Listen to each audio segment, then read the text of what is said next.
एक बहुत विशाल जंगल के एक छोटे से कोने में हिरनी और हिरण का एक जोड़ा रहता था। हिरनी गर्भवती थी, इसीलिए हिरण उसको हर खुशी देना चाहता था। ये लो चकोरी, मैं तुम्हारे लिए सेब लेकर आया हूँ। तुम इस सेब को खा लो, इससे हमारा बच्चा लाल और बेहद खूबसूरत पैदा होगा। अरे रूपा जी, ये सब तो बेकार की बातें हैं। हम तो घास खाने वाले जानवर हैं, फिर भला हम फल कैसे खा सकते हैं? मान लो अगर मैंने आज यह फल खा भी लिया तो तुम रोज रोज मेरे लिए फल कहाँ से लाओगे? और यह सेब तो बहुत ही ठंडे और पहाड़ी वाले इलाकों में उगता है, इसके लिए तुमको बहुत दूर जाना पड़ता होगा। मैंने तुमसे कितनी बार बोल रखी है कि मैं गर्भवती हूँ, तब तक तुम ज्यादा दूर से खाना मत लाया करो। तुमको पता है जब तुम अकेले खाना लेने जाते हो मुझको कितनी चिंता होती है। आज तुम मेरी कसम खाओ कि तुम कभी भी सेब नहीं लेकर आओगे। मैं जानती हूँ सेब यहाँ पर नहीं उगता, तुम इसको बहुत दूर से लाते हो। मैं नहीं चाहती कि तुम मेरे लिए इतना जोखिम उठाओ। माफ करना चकोरी, मैं भूल गया था कि जब मैं खाना लेने जाता हूँ तो तुम अकेली रहती हो और तुम्हारी जान को भी खतरा हो सकता है। अब से मैं वादा करता हूँ, मैं कभी भी इतनी दूर खाना लेने नहीं जाऊंगा। वो दोनों आपस में बातें कर ही रहे होते हैं, तभी उनके पास एक गीदड़ का जोड़ा आता है।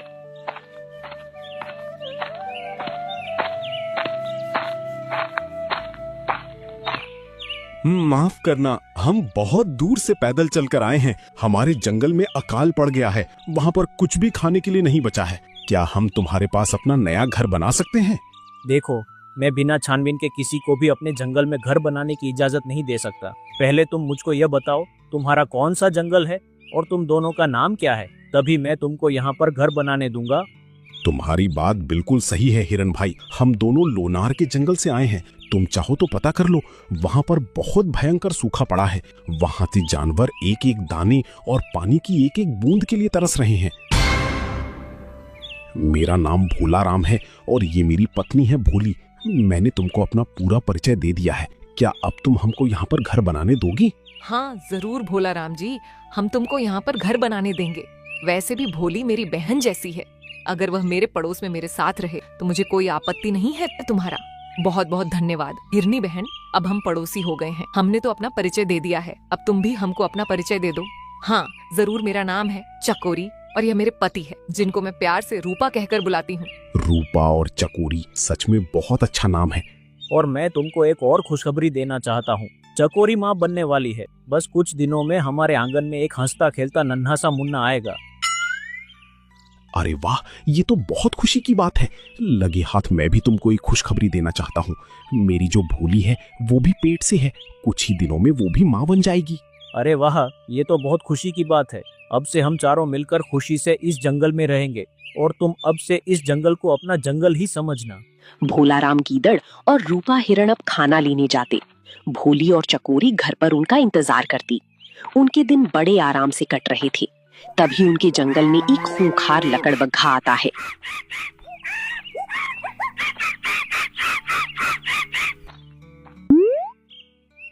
अरे हिरन भाई, ये जंगल तो बहुत ही खूबसूरत लग रहा है। क्या मैं तुम्हारे इस जंगल में घर बनाकर रह सकता हूँ? अरे भाई, क्या बात हो गई? आजकल बहुत सारे जानवर दूसरे जंगल से आकर हमारे जंगल में बस रहे हैं। क्या सभी जंगलों में अकाल पड़ गया है? हाँ, मेरे जंगल में सच में अकाल पड़ गया है। पर तुमको कैसे पता चला कि बाकी के जंगलों में भी अकाल पड़ गया है? वह इसलिए कि तुमसे पहले भी यहाँ पर भोला और भोली आकर बस चुके हैं। वह लोनार के जंगल से आए हैं और वह कह रहे थे कि लोनार के जंगल में बहुत ज्यादा अकाल पड़ा है, वहाँ पर सूखा पड़ा है, वहाँ के जंगल के जानवर पानी की एक एक बूंद के लिए तरस रहे हैं। हाँ, उन्होंने बिल्कुल ठीक कहा है। सच में लोनार जंगल इस समय अपने सबसे खराब दौर से गुजर रहा है। मैं भी लोनार को छोड़कर ही आ रहा हूँ। वहाँ अब न खाने को बचा है, ना ही पीने को। अगर तुम मुझको अपने आसपास घर बनाकर रहने दो तो तुम्हारा बहुत एहसान होगा मुझ पर। अजी, मैंने तो सुना है कि लकड़बग्घा बहुत ही खूंखार होते हैं और इनमें इतनी ताकत होती है कि जंगल का राजा शेर भी इनसे झगड़ा मोल नहीं लेना चाहता। फिर भला इतने खूंखार जानवर को हम अपने पड़ोस में कैसे रहने दे सकते हैं? अगर किसी दिन इस लकड़बग्घे की नीयत खराब हो गई और इसने हमारे बच्चों पर हमला कर दिया तो ऐसे अजनबी का क्या भरोसा। देखो, मैं एक सीधा साधा और शाकाहारी लकड़बग्घा हूँ। मैं घास फूस और फल खाकर अपना गुजारा कर लेता हूँ। हाँ लकड़बग्घा, मुझको तुम्हारी बातों से लग रहा है कि तुम बहुत ही सीधे साधे हो। वैसे भी चकोरी, हमने उन दोनों को तो अपने जंगल में बस जाने दिया है, फिर भला हम लकड़बग्घा से कैसे मना कर सकते हैं। कोई बात नहीं है लकड़बग्घा, तुम भी अपने लिए एक नया घर बनाकर हमारे पड़ोस में रह सकते हो। तुम्हारा बहुत धन्यवाद हिरन भाई, जो तुमने मुझे अपने पड़ोस में रहने की इजाजत दी।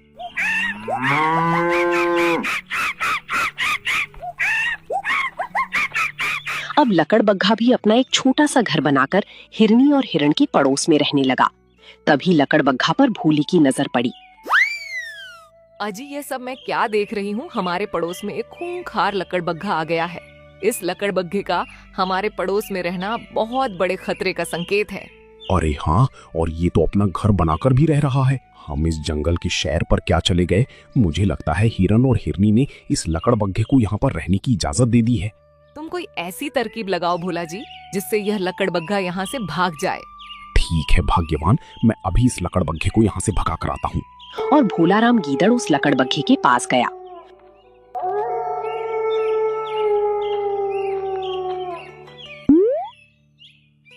अरे कौन हो तुम, और इस जंगल में मेरी इजाजत के बिना कैसे रह रहे हो? तुमने यहाँ पर घर बनाया, क्या तुमने मुझसे पूछा? अरे भोला भाई, क्यों तुम मेरे साथ मजाक करते हो? तुम तो जानते हो कि हम दोनों एक ही जंगल से आए हैं, फिर भला मुझको तुमसे इजाजत लेने की क्या जरूरत है? जो इस जंगल में पहले से बसा हुआ है, मैंने उसको पूछकर ये अपना घर बनाया है, और उसने मुझे यहाँ पर रहने की इजाजत भी दे दी है। इसलिए मुझे तुमसे नई इजाजत लेने की आवश्यकता नहीं है। वो सब मैं नहीं जानता। मैं तुमसे इस जंगल में बहुत पहले आया था, इसलिए तुमको यहाँ पर रहना है तो तुमको मुझसे इजाजत लेनी होगी, वरना मैं तुम्हारा घर तोड़ दूंगा। देखो भोला गीदड़, तुम मुझको अच्छी तरीके से जानते हो। मैंने सिर्फ मांस खाना छोड़ा है, शिकार करना नहीं छोड़ा। अगर मैं चाहूं तो मैं तुमको अभी अपने जबड़े में दबाकर मार सकता हूं, लेकिन मैं ऐसा करूंगा नहीं। अब तुम्हारे लिए अच्छा यही होगा कि तुम यहाँ से चले जाओ। उन दोनों की आवाज हिरण के कानों में पड़ी। अगर तुझे तेरी माँ ने दूध पिलाया है तो तू मेरे घर को हाथ लगा कर दिखा। अगर मैं भी तेरा हाथ अलग नहीं कर दिया तो मैं भी अपनी माँ का लाल नहीं। अरे मुझे लगता है हमारे पड़ोस में झगड़ा हो रहा है, और ये आवाज तो मुझको लकड़बग्घा और भोलाराम की लग रही है। कहीं ऐसा ना हो ये दोनों आपस में लड़ जाएं। मुझको अभी इन दोनों का फैसला करने जाना चाहिए।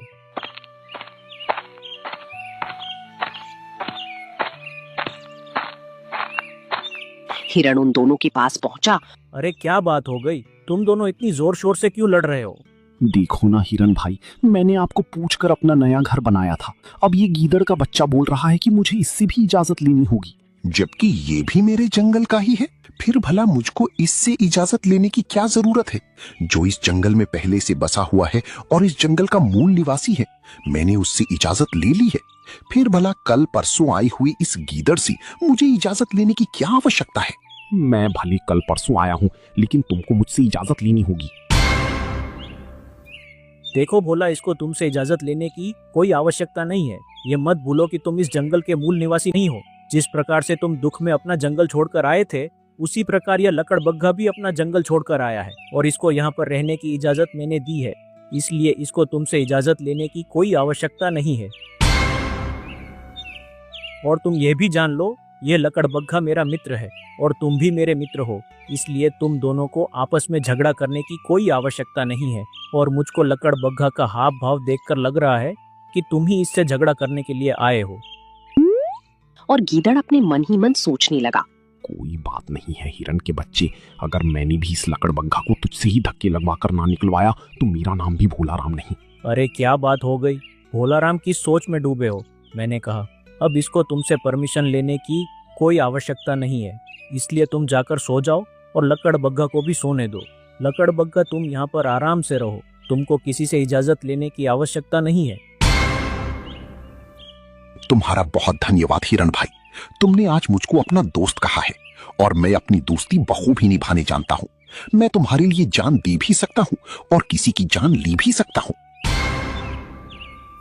लकड़बग्घा, तुम्हारा बहुत धन्यवाद जो तुमने मुझको इस काबिल समझा। अच्छा, अगर अब तुमको यह गीदड़ दोबारा परेशान करे तो मुझे बता देना, मैं इसकी शिकायत अपने राजा से कर दूंगा। तुम जितने दिन चाहो यहाँ पर आराम से रह सकते हो। और हिरण वहां से लौट गया। ऐसे ही कुछ दिन बीत गए। फिर चकोरी हिरनी को एक प्यारा सा बच्चा पैदा हुआ और दूसरी तरफ भोली को भी एक प्यारा सा बच्चा पैदा हुआ। लकड़बग्घा चकोरी हिरनी के पास आया। अरे वाह, आज तो मैं मामा बन गया। सच में चकोरी, तुमने बहुत खूबसूरत बच्चे को जन्म दिया है। तुम्हारी जैसा बच्चा पूरी जंगल में नहीं है। कहीं इसको मेरी नजर ना लग जाए। इसको बुरी नजर से बचा कर रखना। अरे भैया, आप ये कैसी बात करते हो? भला अपनों की कोई नजर लगती है? ये सब दूर से भोलाराम गीदड़ देख रहा था। अरे देखो तो इस लकड़बग्घे को, बच्चा तो मेरे घर भी हुआ है, लेकिन ये मेरे घर तो बधाई देने आया ही नहीं है। अगर मैंने भी इसको अच्छा मजा नहीं चखाया तो मेरा नाम भी भोलाराम नहीं। एक काम करता हूँ, मैं हिरनी के बच्चे को ही गायब कर देता हूँ। फिर ना रहेगा बच्चा और ना ही लकड़बग्घा मेरा खून जलाएगा। और फिर वो गीदड़ हिरनी के बच्चे को चुरा लेता है। चकोरी, हिरनी और रूपा हिरण जंगल से घूम कर आए तो उनको उनका बच्चा नहीं दिखा, जिससे वो बहुत ज्यादा परेशान हो गए। अजी, हमारा बेटा कहाँ गया? मैं सुबह तो उसको यहीं पर छोड़ कर गई थी, फिर भला वह यहाँ से कहाँ जा सकता है? तुम बिल्कुल ठीक कह रही हो। वह अभी इतना बड़ा नहीं हुआ था कि वह घर से अकेले बाहर निकल जाए। मेरा तो दिल बैठ जा रहा है, कहीं ऐसा तो नहीं कोई शिकारी जानवर हमारे बच्चे को उठा ले गया हो। अजी, आप कुछ भी कीजिए, लेकिन मेरे बच्चे को ढूंढ कर लाओ। अगर आज मेरा बच्चा मुझे नहीं मिला तो मैं अपनी जान भी दे दूंगी। तभी वहाँ पर वो गीदड़ आया और आकर बोला, तुम्हारा जान गवा देना ही बेहतर है, क्योंकि तुम्हारा बच्चा अब तुमको कभी नहीं मिलेगा। मेरी लाख मना करने पर भी तुमने उस खूंखार लकड़बग्घे को अपने घर के पास रहने दिया। हो ना हो इस खूंखार लकड़बग्घा ने तुम्हारे बच्चे को खा लिया होगा। खबरदार भोला, अगर तूने लकड़बग्घा के बारे में एक भी शब्द अपने मुंह से गलत निकाला तो तू नहीं जानता वह कितना शरीफ है। वह मांस खाने वाला लकड़बग्घा नहीं है। अरे रूपा, तूने कभी उसको शाकाहारी भोजन खाते हुए देखा है, या फिर तू ऐसे ही उसको शाकाहारी बोल रहा है? वह तो शाकाहारी लकड़बग्घा है। मैंने उसको शाकाहारी भोजन खाते हुए नहीं देखा, पर मैंने उसको मांसाहारी भोजन खाते हुए भी तो नहीं देखा। फिर मैं कैसे मान सकता हूँ कि मेरे बच्चे को उस लकड़बग्घे ने ही खाया है? तुमको मानना पड़ेगा, क्योंकि हमारे इस इलाके में और कोई मांसाहारी जानवर नहीं है जो तुम्हारे बच्चे को खा जाए। मुझे पूरा भरोसा है कि उस लकड़बग्घे ने ही तुम्हारे बच्चे को खाया है। तभी वहाँ पर दौड़ती हुई भूली भी आ गई। अरे तुम यहाँ पर फालतू की बकवास किए जा रहे हो और हमारा बच्चा गायब हो गया है। तुमको अपने बच्चों की कुछ चिंता फिक्र है भी या नहीं? अरे भला हमारा बच्चा कौन गायब कर सकता है? मैं तो पूरा दिन अपने बच्चों के पास ही था। अगर तुम अपने बच्चों के पास थे तो बताओ, तुम्हारे बच्चे को कौन ले गया है? मुझे लगता है तुम यहाँ पर गपशप करने में बिजी थे और हमारा बच्चा कोई लेकर भाग गया। तभी वो चारों मिलकर अपने बच्चों को ढूंढने लग जाते हैं, पर उनको बच्चे कहीं नहीं मिलते। तभी वो सब लकड़बग्घे के पास आते हैं। लकड़बग्घा, मुझको तुम पर पूरा भरोसा है कि तुम मांसाहारी भोजन नहीं खाते हो, लेकिन हम दोनों के बच्चे गायब है और ये भोलाराम मुझसे कह रहा था कि मेरे बच्चे को तुमने गायब किया है। क्या भोला कि ये बात सत्य है? देखो, तुम्हारा बच्चा गायब हुआ है, ये बात तो बिल्कुल सत्य है, लेकिन मैंने तुम्हारे बच्चे को गायब नहीं किया है। तुम्हारी बच्ची को गायब करने वाला और मुझको मांसाहारी बताने वाला एक ही जानवर है, और वो है भोलाराम। भोलाराम ने ही तुम्हारी बच्ची को चुराया है। देख लेना भोलाराम, अगर तुमने एक भी झूठ बोला तो मैं तुम्हारी बच्ची को मार डालूंगा, जिसको मैं तुम्हारे घर से चुरा कर ले गया था। हाय दया लकड़बग्घा भाई, तुमने मेरे बच्चे को क्यों चुराया है? तुमको चोरी करते शर्म नहीं आती? शर्म तो बहुत आती है चोरी करते हुए, पर क्या करें, कभी कभी सीधी उंगली से घी नहीं निकलता, तो उंगली को टेढ़ी करना आवश्यक हो जाता है, और आज मैंने वही किया है। मैंने तुम्हारे पति भोलाराम को रूपा हिरण और चकोरी हिरनी का बच्चा चुराते हुए देख लिया था, और इसने जहां पर बच्चे को रखा था, मैंने वहां से रूपा के बच्चे को सुरक्षित निकाल लिया, और साथ ही तुम्हारे बच्चे को भी मैं उठा लिया, ताकि भोलाराम अपना गुनाह कबूल कर सके। अगर आज भोला ने अपना गुनाह कबूल नहीं किया तो तुम कभी भी अपने बच्चे का मुंह नहीं देख पाओगी। अजी, ऐसी भी क्या मुसीबत आ गई थी जो तुमने रूपा और चकोरी के बच्चे को उनसे जुदा कर दिया? जब चकोरी को बच्चा पैदा हुआ था तो ये लकड़बग्घा वहां पर बधाई देने गया था, लेकिन जब मेरे वहां पर बच्चा पैदा हुआ था तब ये लकड़बग्घा मेरे पास बधाई देने नहीं आया, और ये बात मेरे दिल में चुभ गई। बस इसीलिए मैंने चकोरी और रूपा के बच्चे को चुरा लिया, पर मुझे क्या पता था कि ये लकड़बग्घा मुझसे भी 2 कदम आगे निकल जाएगा। अगर लकड़बग्घा ने तुम्हारे बच्चे होने की बधाई नहीं दी तो तुमने मेरे बच्चे को जान से मार डालना चाहा। तुम इतने नीचे गिर सकते हो, मैंने कभी सोचा नहीं था लकड़बग्घा। भाई, मैं तुमसे विनती करके कहता हूँ, तुम इसके बच्चे को भी सही सलामत लौटा दो, और मेरे बच्चे को भी, चकोरी जिसको तुम मुंह बोली बहन बोलते हो, उसको उसका बच्चा सही सलामत लौटा दो। तुमने मुझको दोस्त कहा है, उस दोस्ती का फर्ज नहीं निभाओगे? फर्ज तो मैं बहुत पहले ही निभा चुका हूं रूपा। तुम नहीं जानती, अगर आज मैं नहीं होता तो ये गीदड़ तुम्हारे बच्चे को खा गया होता। तुम दोनों के बच्चे मेरे पास सुरक्षित हैं, मेरे घर में। मैं उनको अभी तुम्हारे पास लेकर आता हूँ। और रूपा हिरण, मैं दोस्ती बखूबी निभाना जानता हूँ, तभी तो मैंने इस दुष्ट से तुम्हारे बच्चे को बचा लिया। और लकड़बग्घा अपने घर जाकर उन दोनों बच्चों को अपने साथ ले आता है।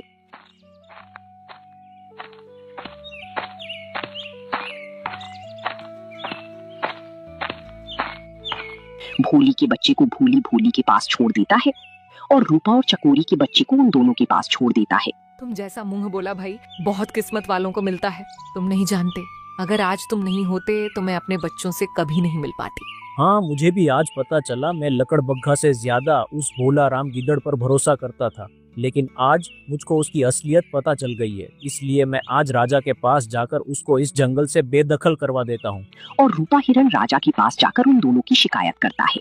महाराज, हमारे जंगल में दूसरे जंगल से जानवर आकर बसने लगे हैं, जो हमारे जंगल के निर्दोष जानवरों का शिकार करते हैं। अगर आप सिपाही भेजकर उन दोनों को जंगल से बाहर निकाल दो तो तुम्हारी बहुत मेहरबानी होगी। और जंगल का राजा उन तीनों को जंगल से बाहर निकाल देता है।